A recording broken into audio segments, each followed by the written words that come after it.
آشنا کرنے کے لیے جو عبادات ہم پہ لازم کی ہیں، روزہ ان عبادات میں ایک اہم عبادت ہے، اور وہ مقدس مہینہ جس کے اندر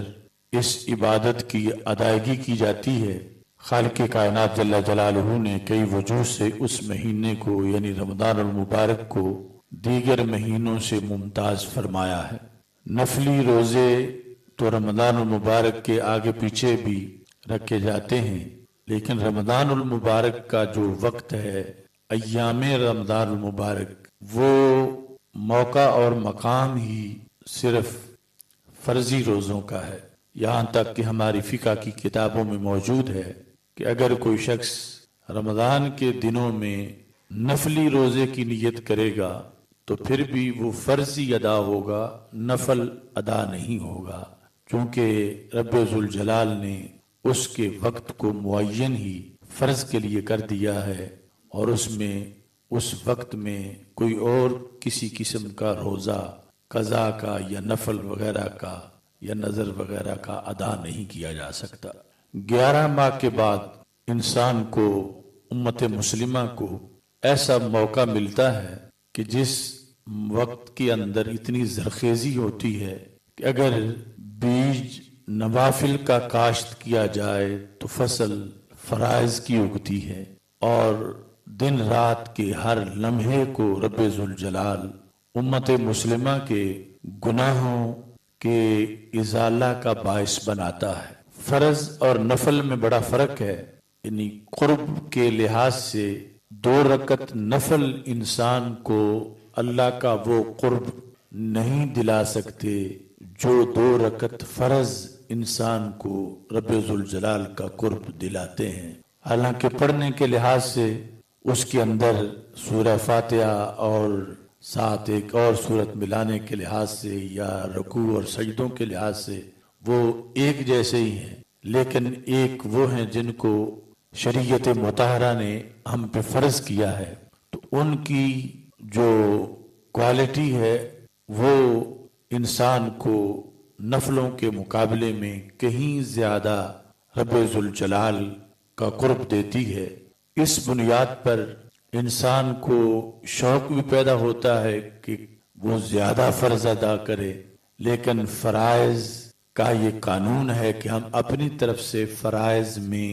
کمی زیادتی نہیں کر سکتے۔ جہاں 4 فرض ہیں وہ 4 ہی ہیں، ہم ان کو 6 نہیں کر سکتے، ہم ان کو 2 نہیں کر سکتے۔ جو فجر کے 2 فرض ہیں تو وہ 2 ہی رہیں۔ رمضان المبارک کا وقت ایک ایسا منفرد وقت ہے کہ جس کے اندر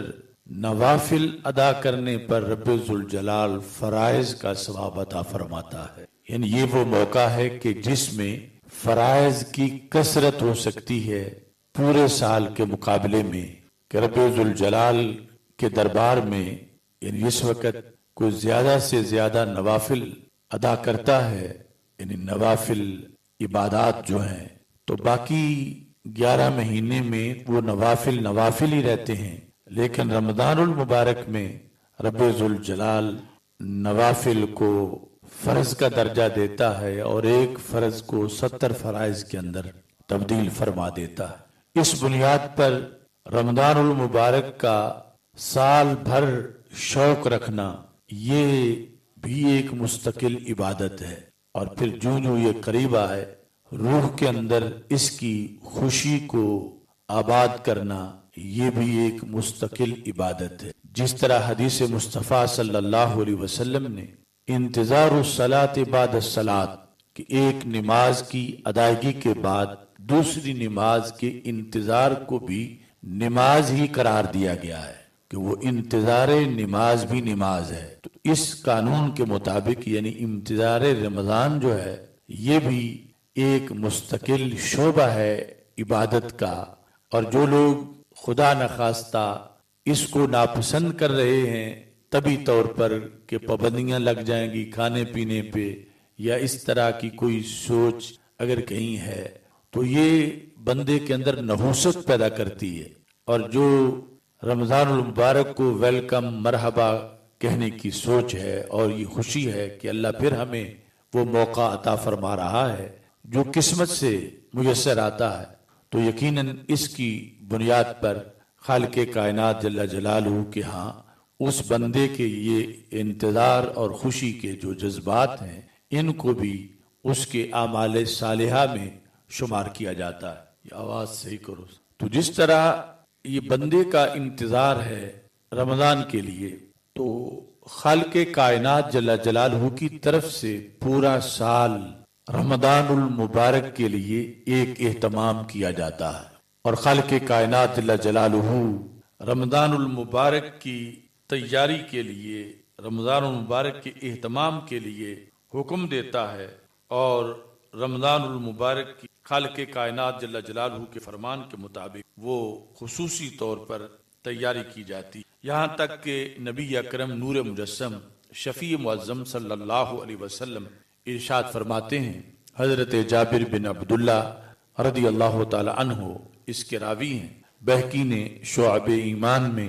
اس حدیث شریف کو روایت کیا ہے، ہمارے آقا صلی اللہ علیہ وسلم ارشاد فرماتے ہیں کہ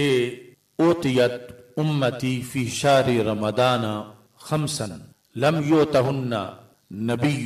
قبلی، فرما میری امت کو رمضان المبارک کے مہینے کے اندر 5 چیزیں عطا کی گئی ہیں، وہ ایسی 5 چیزیں ہیں جو مجھ سے پہلے کسی نبی کو بھی عطا نہیں کی گئیں۔ مطلب یہ ہے کہ کسی نبی کی امت کو بھی وہ انعامات عطا نہیں کیے گئے جو خالق کائنات جل جلالہ نے میری وجہ سے میری امت کو عطا فرمائے ہیں۔ ان کو بیان کرتے ہوئے سرکار فرماتے ہیں اما واحدہ، ان میں سے جو پہلا ہے وہ یہ ہے فَإِنَّهُ إِذَا كَانَ أَوَّلُ لَيْلَةٍ مِّن شَهْرِ رَمَضَانَ، کہ جب رمضان المبارک کی پہلی رات ہوتی ہے، اور اس مہینے کی یہ خصوصیت ہے کہ اس میں ہر دن پہلے دن کے مقابلے میں ترقی ہوتی ہے اور روزانہ عروج ہوتا ہے، اور جوں دن بڑھتے جاتے ہیں اس کے ساتھ ساتھ انعامات میں بھی اضافہ ہوتا جاتا ہے، اور پھر سب سے بڑھ کر انعامات پھر یوم الجائزہ جو یوم تقسیم انعامات ہے، یعنی عید کا دن، اس کو عطا کیے جاتے ہیں۔ تو ہمارے آقا صلی اللہ علیہ وسلم ارشاد فرماتے ہیں رمضان المبارک کی جب پہلی رات آتی ہے نظر اللہ تعالی الیہم، تو خالق کائنات جل جلالہ امت مسلمہ کے جو افراد زمین پر زندہ ہیں ان سب کی طرف رب ذوالجلال نظر رحمت سے دیکھتا ہے۔ یہ ہے یعنی رمضان کی آمد کا انتظار اور خوشی کہ ایسا موقع آ رہا ہے کہ خالق کائنات جل جلالہ ویسے تو ہر وقت دیکھ رہا ہے، اور کوئی چیز اس سے اپنے آپ کو چھپا ہی نہیں سکتی۔ وہ مومنوں کو بھی دیکھتا ہے، وہ کافروں کو بھی دیکھتا ہے، وہ اپنوں کو بھی دیکھتا ہے، وہ دشمنوں کو بھی دیکھتا ہے، لیکن ایک ہے خاص رحمت کی نظر دیکھنا۔ تو جب رمضان المبارک کی پہلی رات آتی ہے یعنی چاند طلوع ہوتا ہے، تو خالق کائنات جل جلالہ امت مسلمہ کی طرف نظر رحمت سے دیکھتا ہے۔ یہ جو دیکھنا ہے نظر رحمت سے، اس میں خصوصیت یہ ہے کہ رسول اکرم نور مجسم شفیع معظم صلی اللہ علیہ وسلم ارشاد فرماتے ہیں وَمَن نَظَرَ اللَّهُ إِلَيْهِ لَمْ يُعَذِّبْهُ أَبَدًا، کہ جس شخص کو بھی یہ موقع مل جائے اور یہ سعادت مل جائے کہ اللہ اس کی طرف رمضان المبارک کی پہلی رات کو نظر رحمت سے دیکھے، تو یہ اس کے لیے گارنٹی ہے کہ رب ذوالجلال اس کو کبھی عذاب نہیں دے گا۔ یعنی اس نظر رحمت کا یہ خصوصی اعزاز ہے جس پہ پڑے، اور جو اس موقع کو پا سکے خالق کائنات جل جلالہ اس نظر رحمت کی بنیاد پر، یعنی اس میں اللہ اس پر اتنا خوش ہو گیا ہے کہ اب اس کو خالق کائنات جل جلالہ کبھی بھی عذاب نہیں دے گا۔ وَأَمَّا الثَّانِيَةُ، رسول اکرم صلی اللہ علیہ وسلم ارشاد فرماتے ہیں جو دوسری چیز میری امت کو اس مہینے میں ملی ہے خصوصی طور پر، وہ یہ ہے فَإِنَّ خُلُوفَ أَفْوَاهِهِمْ حِينَ يُمْسُونَ أَطْيَبُ عِندَ اللَّهِ مِنْ رِيحِ الْمِسْكِ، کہ ان روزے داروں کے منہ کی خوشبو جو ان کے منہوں کے اندر شام کے قریب روزہ کھولنے سے پہلے کافی دیر معدہ خالی رہنے کی وجہ سے خوشبو جو پیدا ہو جاتی ہے، اللہ تعالیٰ کے ہاں وہ کستوری سے بھی زیادہ پسندیدہ ہے۔ ویسے خوشبو سونگھنا یہ ایک انسانی احساس ہے اور رب ذوالجلال کی ذات اس سے بلند و بالا ہے، لیکن یہاں مراد یہ ہے کہ خوشبو کو قریب کیا جاتا ہے۔ تو مطلب یہ ہے کہ جن روزے دار کے منہ کی ایسی کیفیت ہوتی ہے، بعض کے نزدیک وہ حسی ہے جس وجہ سے کچھ فقہوں میں اس وقت مسواک نہ کیا جائے کہ تاکہ وہ خوشبو زائل نہ ہو جائے، بعض کے نزدیک وہ ایک معنوی چیز ہے، لیکن اللہ تعالیٰ اس کو پسند کرتا ہے کہ تم اتنا کستوری کو پسند نہیں کرتے جتنا اللہ اس خوشبو کو پسند کرتا ہے۔ تو مطلب یہ ہے کہ تم کستوری کو اپنے قریب کرنا اتنا پسند نہیں کرتے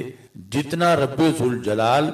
روزے دار کو اپنے قریب کرنا پسند کرتا ہے۔ وَأَمَّا الثَّالِثَةُ، تیسری چیز جو اس مہینے میں امت مسلمہ کو خصوصی طور پر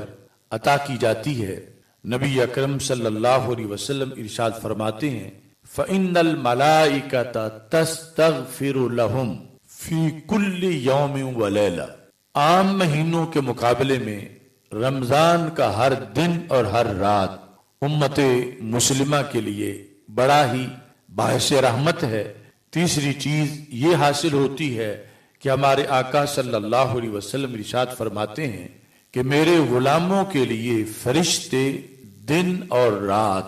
استغفار کرتے ہیں، رمضان کا دن ہو یا رمضان کی رات ہو، رب ذوالجلال امت مسلمہ کے افراد کے لیے فرشتوں کو حکم دیتا ہے اور فرشتے ان کے گناہوں کی معافی رب ذوالجلال سے مانگتے ہیں۔ چوتھے نمبر پر سرکار ارشاد فرماتا ہے فَإِنَّ اللَّهَ تَعَالَى يَأْمُرُ جَنَّتَهُ، اللہ جنت کو حکم دیتا ہے، یہ جو خصوصی تیاری ہے، استعدی وتزینی، اے جنت تو تیاری کر لے اور تو اپنے آپ کو مزین کر لے۔ حالانکہ جنت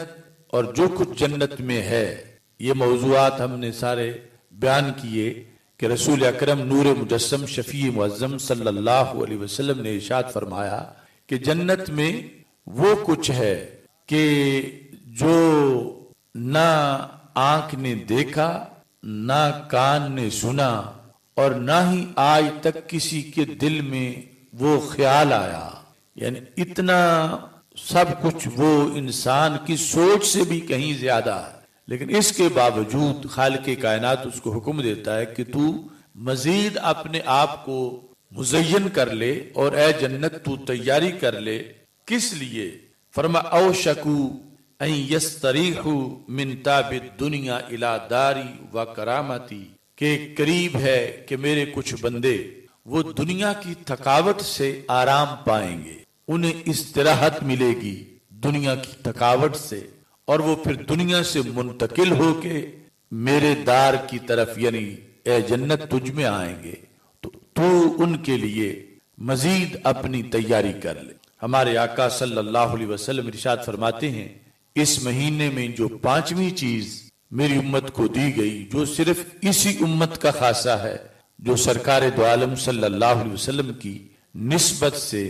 اس امت کو میسر آئی، سرکار ارشاد فرماتے ہیں فَإِذَا كَانَ آخِرُ لَيْلَةٍ، یہ پورے مہینے کا خلاصہ ہے، یعنی پہلی رات نظر رحمت ہے کہ جس پہ پڑی پھر اللہ اس کو عذاب نہیں دے گا، اور جب آخری رات آتی ہے تو غفر لہم جمیعا، کہ رب ذوالجلال تمام امت مسلمہ جو اس وقت موجود ہے اللہ ان کی بخشش فرما دیتا ہے۔ اب یہ یقیناً انعامات موجود ہیں، لیکن جو غفلت اور بغاوت سے اور سرکشی سے خود اپنے آپ کو محروم کرے تو یہ اس کی بدقسمتی ہے کہ جب اللہ کی رحمت بلا رہی ہو اور وہ آگے سے اپنا دروازہ بند کر کے بیٹھا ہو اور خلاف شرع کاموں میں مصروف ہو، تو ظاہر ہے کہ پھر وہ محروم ہو جائے گا، لیکن نبی اکرم نور مجسم شفیع معظم صلی اللہ علیہ وسلم کی نسبت نے کوئی کسر نہیں چھوڑی، اور سرکار کی نسبت کی بنیاد پر رب ذوالجلال نے کئی مواقع دیے، کئی راتیں دی، کئی دن دیے، لیکن یہ پورا مہینہ ایسا اس امت کو عطا کیا کہ جس کے دن اور رات، ہر دن اور ہر رات میں، اگرچہ بعض راتیں پھر مزید بعض بلندیوں کی ضامن ہے، لیکن پورے مہینے کے اندر زرخیزی رکھی اور دن اور رات کو اس قدر امت مسلمہ کے لیے اس کی بخشش کا باعث بنایا کہ ہر گھڑی کے اندر اس میں وہ کچھ ہے کہ جس کے ذریعے یقیناً رمضان آنے سے پہلے مسلمان کو وہ کچھ حاصل نہیں تھا جو رمضان گزرنے کے بعد یہ کوشش کرے تو حاصل کر چکا ہوتا ہے، اور معمولی سی کوشش سے بھی بعض ایسے انعامات اسے مل چکے ہوتے ہیں کہ جو یقیناً اس کے لیے بہت بڑی سعادت کا باعث بنتے ہیں۔ نبی اکرم نور مجسم شفیع معظم صلی اللہ علیہ وسلم نے دوسرے مقام پر یہ ارشاد فرمایا، پہلی حدیث میں تھا کہ جب پہلی رات ہوتی ہے تو رب ذوالجلال نظر رحمت فرماتا ہے۔ اس حدیث کے اندر یہ ہے جو کہ ترمذی اور ابن ماجہ میں موجود ہے، اور حضرت ابو ہریرہ رضی اللہ تعالیٰ عنہ اس کی روایت کرتے ہیں کہ رسول اللہ صلی اللہ علیہ وسلم نے ارشاد فرمایا، اذا کان اول لیلۃ من شہر رمضان، کہ جب رمضان المبارک کی پہلی رات ہوتی ہے، صفدت الشیاطین ومردت الجن، تو شیاطین کو اور سرکش جنوں کو بیڑیاں پہنا دی جاتی ہیں، وغلقت ابواب النار، اور جہنم کے دروازے بند کیے جاتے ہیں، وفتحت ابواب الجنہ، اور جنت کے دروازوں کو کھول دیا جاتا ہے، وَيُنَادِي مُنَادٍ، اور اللہ تعالیٰ کی طرف سے اعلان کرنے والا منادی یہ اعلان کرتا ہے، یا باغی الخیر اقبل۔ یہ لفظ باغی جو اردو میں ہم اور معنی میں استعمال کرتے ہیں، حدیث شریف میں یہاں جو اس کا استعمال ہے، اور قرآن مجید میں من ابتغاء کے اندر، تو یہاں یا باغی الخیر کا مطلب ہے اے خیر کو طلب کرنے والے، خیر کو چاہنے والے، اے خیر کے طلبگار، اقبل، تو آگے آ، تو متوجہ ہو، و یا باغی الشر اقصر، اور اے شر چاہنے والے تو رک جا، وللہ اتقا من النار، اور خالق کائنات جل جلالہ اس مہینے کے اندر لوگوں کو جہنم سے آزاد کرتا ہے، اور یہ جہنم سے آزادی کا جو سلسلہ ہے صرف ایک رات میں نہیں، ہمارے آقا صلی اللہ علیہ وسلم ارشاد فرماتے ہیں، وَذَلِكَ كُلَّ لَيْلَةٍ، یہ ہر رات کے اندر اہتمام ہوتا ہے کہ خالق کائنات ان گنت لوگوں کو جہنم سے آزاد فرماتا ہے۔ تو استقبال رمضان میں یہ ساری چیزیں بیان کرنے کا مقصد یہ ہے کہ ہم ایک بار پھر اپنے ذہن میں اس بات کو بٹھا لیں کہ ہماری کتنی بڑی سعادت کا موقع آ رہا ہے کہ اس کے آنے کے بعد کوئی لمحہ بھی اس کا ضائع نہ جائے، اور ہمارے دل میں یہ چیز پکی اور راسخ ہو کہ خالق کائنات جل جلالہ کتنی بخشش دے رہا ہے اور کس قدر لوگوں کو جہنم سے آزاد کر رہا ہے، کتنے درجات بلند ہو رہے ہیں، تاکہ اس مہینے کی مکمل قدر و قیمت کے مطابق، اللہ کی رضا کے مطابق اس کو گزارا جائے اور اس میں غفلت نہ ہو، اور کم از کم اللہ تعالی سے سرکشی کا کوئی کام نہ ہو، شیطان کی خوشی کا کوئی کام نہ ہو، اور خالق کائنات جل جلالہ کی نظر رحمت اور اللہ کا دیکھنا اور فرشتوں کے طرف سے بخشش کی دعائیں، یعنی یہ جب ہماری طرف سے کوئی گناہ نہ ہو، اگرچہ ہم مزید کسی نیکی میں مصروف بھی نہ ہوں، تو پھر بھی یہ انعامات مل جائیں گے کہ جو خالق کائنات جل جلالہ نے اس مہینے میں خصوصی طور پر فرشتوں کی ڈیوٹی لگا رکھی ہے کہ وہ امت مسلمہ کی بخشش کی اللہ تعالیٰ سے دعا کریں۔ ہمارے آقا صلی اللہ علیہ وسلم نے اس مہینے کی قدر و قیمت کو پہچاننے کے لیے اس چیز کو بھی واضح کیا کہ روزے کا حقیقی مقصد کیا ہے، یعنی محض بھوک اور پیاس یہ مقصد نہیں، بھوکا رکھنا اور پیاسا رکھنا یہ اصل مقصد تک پہنچنے کی ایک سواری ہے۔ اور اگر کوئی بندہ سواری پہ بیٹھے اور منزل پیش نظر ہی نہ ہو اور یہ سمجھے کہ میں نے ساری زندگی سواری پہ ہی رہنا ہے تو اس کو عقل مند نہیں کہا جا سکتا۔ یعنی سیڑھی ہے چھت پہ چڑھنے کے لیے، تو سیڑھی پر بیٹھ کے رہنا یہ مقصد نہیں ہے۔ بھوک اور پیاس یہ ایک ذریعہ ہے انسان کو تقویٰ کی منزل تک پہنچانے کا، اور وہ اگر حاصل نہ ہو تو پھر بھوک اور پیاس اصل مقصود نہیں ہے۔ نبی اکرم نور مجسم شفیع معظم صلی اللہ علیہ وسلم ارشاد فرماتے ہیں، حضرت ابو ہریرہ رضی اللہ تعالی عنہ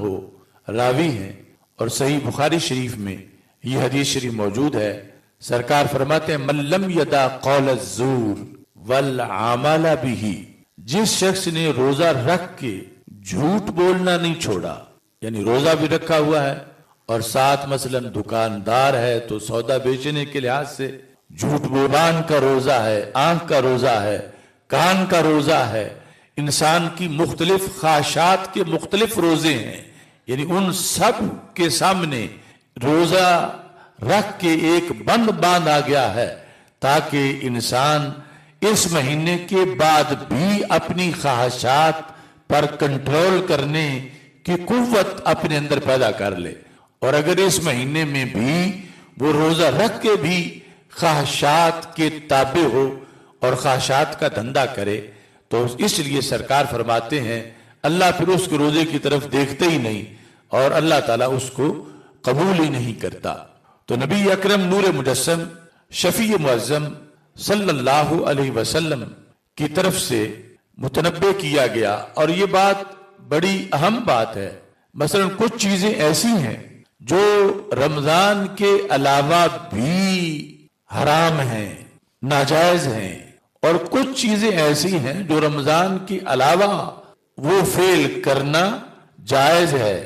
صرف رمضان میں اس پر پابندی لگائی گئی ہے۔ مثال کے طور پہ دن کے وقت کھانا کھانا، پانی پینا، آج کے دنوں میں رمضان کے علاوہ اس پر کوئی گناہ نہیں، اور اگر اس نیت سے ہے کہ میں نیکی کروں، میرے اندر طاقت آئے، میں کھانا کھاؤں، تو پھر باعث ثواب بھی ہے۔ تو رمضان میں جب ان چیزوں پر پابندی لگا دی گئی، بعض ان چیزوں پر جو رمضان سے پہلے جائز تھیں، مثلا کھانے پہ پابندی لگ گئی، پینے پہ پابندی لگ گئی، جماع پہ پابندی لگ گئی، تو جو کبھی بھی جائز نہیں ان پہ تو پھر بہت زیادہ پابندی ہوگی۔ تو جھوٹ بولنا تو کبھی بھی جائز نہیں، چغلی کرنا تو کبھی بھی جائز نہیں، کم تولنا، کم ناپنا تو کبھی بھی جائز نہیں، اور یعنی فحاشی تو کبھی بھی جائز نہیں۔ تو روزہ رکھ کے جائز چیزیں جو تھیں ان کی پابندی تو کر لینا کہ اب میں پانی نہیں پیوں گا، اب میں کھانا نہیں کھاؤں گا، اور جو پہلے سے بھی حرام تھیں ان کا پھر دھندا کرنا، یہ ایک عجیب سی بات لگتی ہے۔ تو اس بنیاد پر نبی اکرم نور مجسم شفیع معظم صلی اللہ علیہ وسلم نے امت میں اس شعور کو اجاگر کیا کہ صرف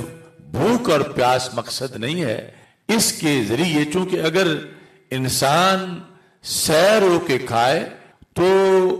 اس کو خدا کی یاد بہت کم آتی ہے، بھوک کی حالت انسان کو متوجہ کرتی ہے، تو اس بنیاد پر اس کو یہ بھوکا رکھ کے، پیاسا رکھ کے متوجہ کیا گیا ہے رب ذوالجلال کی یاد کی طرف اور تقویٰ کی مقام کی طرف۔ تو اگر پھر بھی وہ ان دوسرے کاموں میں مصروف رہے تو پھر حقیقی طور پر جو ایک روزے کا مقصد ہے وہ پورا نہیں ہوتا۔ تو رمضان سے پہلے ہمیں اپنے من میں اپنی تیاری مکمل کرنی چاہیے اور اپنے آپ سے عہد کرنا چاہیے کہ کسی لحاظ سے بھی ہمارا رمضان میں نیکیوں کے لحاظ سے نقصان نہ ہو، درجات کی بلندی میں کمی نہ ہو، بلکہ ہر جہت میں اللہ اپنے فضل سے ہم سب کو مالا مال فرمائے۔ جس طرح میں نے تمہید میں کہا کہ فرض ہم اپنی طرف سے ایک بھی اضافی طور پر نہیں بنا سکتے، اور فرض کی فضیلت اتنی ہے کہ اس کے مقابلے میں ہزاروں نوافل بھی وہ کردار ادا نہیں کر سکتے جو ایک فرض ادا کرتا۔ تو پھر رمضان المبارک کے دنوں میں ہی فرض روزہ رکھا جا سکتا ہے، اور وہی مقام ہے اور محل ہے فرض روزے کا۔ اگر کوئی شخص رمضان المبارک کے اندر روزہ چھوڑ دیتا ہے بغیر عذر شرعی کے، اور یہ سمجھتا ہے کہ میں بعد میں قضا کر لوں گا، تو وہ روزہ جو رمضان کا تھا، جو فرض عین ہے اور اپنے وقت میں ہے، اس کی کتنی فضیلت تھی، اور اس کے لحاظ سے انسان کو کتنا اللہ کے قرب میں ایڈوانس ہونا تھا۔ ہمارے آقا صلی اللہ علیہ وسلم کے اس فرمان سے آپ اندازہ لگائیں۔ حضرت ابو ہریرہ رضی اللہ تعالیٰ عنہ روایت کرتے ہیں، اور صحیح بخاری میں حدیث شریف موجود ہے کہ رسول اکرم صلی اللہ علیہ وسلم نے ارشاد فرمایا، من افطر یوما من رمضان، جس بندے نے رمضان کا ایک روزہ جان بوجھ کے چھوڑ دیا، توڑ دیا نہیں، وہ تو علیحدہ معاملہ ہے کہ یعنی رکھ کے توڑا تو پھر اس پر کفارہ ہے، اور اس کی شرائط ہیں اور تفصیلات ہیں۔ یہ ہے کہ اس نے ویسے چھٹی کر لی روزے کی، روزہ رکھا ہی نہیں،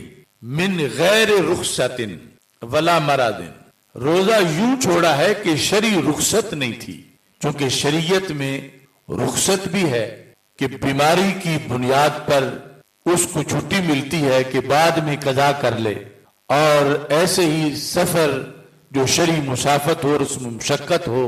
تو اس کو چھٹی ہے، لیکن رخصت کا کوئی معاملہ نہیں تھا، کوئی معذوری نہیں تھی، اس کے باوجود اس نے صرف غفلت کی بنیاد پر روزہ ترک کر دیا۔ تو ہمارے آقا صلی اللہ علیہ وسلم ارشاد فرماتے ہیں، لم یقض عنہ صوم الدہر وان صامہ، اگر اس روزے کی فضیلت پانے کے لیے یہ بندہ ساری زندگی روزے رکھے تو پھر بھی اس روزے کی فضیلت نہیں پا سکتا۔ یعنی ایک تو مسئلہ ہے نا قضا کا، تو قضا کے لحاظ سے یعنی ایک روزہ جو نہیں رکھا تھا اس کے بدلے بعد اس نے ایک روزہ رکھ لیا تو فقہی طور پر روزے کے بدلے روزہ رکھا گیا اور اس کی قضا ادا ہو گئی، لیکن اس کی فضیلت اسے نہیں ملی۔ رمضان میں رکھنے کی جو اس کی فضیلت ملنی تھی ادا کی، وہ نہیں ملی، اور وہ اتنی فضیلت تھی کہ ہمارے آقا صلی اللہ علیہ وسلم فرماتے ہیں، لم یقض عنہ صوم الدہر وان صامہ، اگر یہ مثال کے طور پر اس کے بعد 80 سال زندہ رہا اور 80 سال رمضان کے مہینے کے علاوہ، جو کہ رمضان کے تو ویسے فرض ہیں، رمضان کے علاوہ جو 11 مہینے ہیں ہر سال کے، 80 سال اس نے 11 مہینے روزے نفلی رکھے، پھر بھی یہ سارے مل کے وہ فضیلت نہیں پا سکے جو اس اصلی ایک روزے کی فضیلت ہونی تھی۔ اس بنیاد پر یعنی ذہن میں رکھنا چاہیے کہ کتنا اہم وقت آ رہا ہے، اور اس کے تقاضے کے مطابق اس میں اعمال کرنے ہیں، اور ایک روزہ بھی بلا وجہ یا معمولی عذر پر چھوڑنا کتنا بڑا نقصان ہے کہ انسان کتنی فضیلت اپنے ہاتھ سے گنوا رہا ہے کہ اس رمضان کے جو بھی رمضان ہے اس کے جو ادا کے انداز میں ایک روزے کا ثواب ملتا ہے اس کا ہم اندازہ نہیں کر سکتے، اور اگر خدا نخواستہ یہ ہاتھ سے نکل جائے، قضا سے اگرچہ وہ ذمے سے ساقط تو ہو جاتا ہے، لیکن اس کی جو فضیلت تھی وہ انسان کو کبھی بھی نہیں ملتی، اگرچہ وہ صوم الدہر رکھ لے، ساری زندگی روزے میں گزار دے، پھر بھی وہ فضیلت اس کو نہیں ملے گی جو روزانہ روزہ ادا کرنے کے لحاظ سے بندے کو ملتی۔ نبی اکرم نور مجسم شفیع معظم صلی اللہ علیہ وسلم نے رمضان کی قدر و قیمت اجاگر کرتے ہوئے یہ بھی ارشاد فرمایا جو دارمی میں موجود ہے۔ سرکار ارشاد فرماتے ہیں، کم من صائم لیس لہ من صیامہ الا الظما، کتنے ایسے روزے دار ہیں کہ جن کو سوائے پیاس کے کچھ بھی میسر نہیں آتا، یعنی ان کی کوئی اور پیداوار روزے کی ہے ہی نہیں. درجات، مغفرت، بخشش اور رحمت کے لحاظ سے انہیں کچھ ملے، درجات بلند ہوں، یہ کوئی چیز بھی ان کو نہیں ملتی. ان کو روزے سے صرف پیاس ہی ملتی ہے، اس بنیاد پر کہ وہ روزے کا حق ادا نہیں کرتے، وہ روزے کے آداب کو پیش نظر نہیں رکھتے، وہ شریعت میں جو روزے کا مقام ہے اس کو پیش نظر نہیں رکھتے. یعنی روزہ رکھ کے بھی پھر وہ فسق و فجور میں مبتلا رہتے ہیں، تو ان کو صرف بھوک ہی میسر آتی ہے. اور ایسے ہی ہمارے آقا صلی اللہ علیہ وسلم ارشاد فرماتے ہیں وَكَمْ مِنْ قَائِمٍ لَيْسَ لَهُ مِنْ قِيَامِهِ إِلَّا السَّحَرُ. کتنے ایسے ہیں قیام کرنے والے، یعنی تراویح پڑھنے والے اور اس کے علاوہ نوافل میں قیام کرنے والے، کہ ان کو اس قیام کے نتیجے میں سوائے بدخوابی کے اور کچھ بھی میسر نہیں آتا. صرف یہ انہوں نے اپنی نیند خراب کی. یعنی دوسری طرف کتنا درجہ ہے، اور ایک طرف صرف پیاس ہے اور نیند ضائع کرنا. تو یہ پورے رمضان کے پیکج میں دن رات کے لحاظ سے نبی اکرم نور مجسم شفیع معظم صلی اللہ علیہ وسلم کی طرف سے ہمیں متنبہ کیا گیا. یعنی ایک تو اس طبقے کو کہ جو آتا ہی اس طرف نہیں، کہ انہیں ذہن میں نہیں کہ کیسا چانس، گولڈن چانس آنے والا ہے، کیسا نصیب کہ ہم زندہ ہیں اور اللہ کے فضل سے رمضان آنے والا ہے. یعنی یہ وہ طبقہ نہ سیام کے قریب آتا ہے نہ قیام کے قریب آتا ہے. اور پھر آنے والوں میں پھر وہ طبقہ کہ جو سوائے پیاس کے اور بھوک کے جنہیں کچھ میسر نہیں، اور ادھر سوائے نیند چھوڑنے کے جنہیں کچھ میسر نہیں. تو ہمارے سب کے لیے یہ سبق ہے کہ ہم اس کے لیے تیار کریں اپنے آپ کو، اور یوں تیار کریں کہ روزہ واقعی ہمیں روزے کی حقیقت تک پہنچائے، اور ہم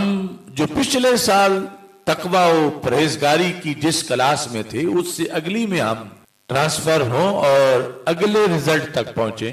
اور یہ ساری چیزیں صرف انسان کے اپنی سوچ اور فکر اور خیال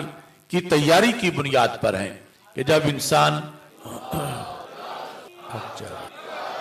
انسان اپنے آپ کو بیدار کر لیتا ہے،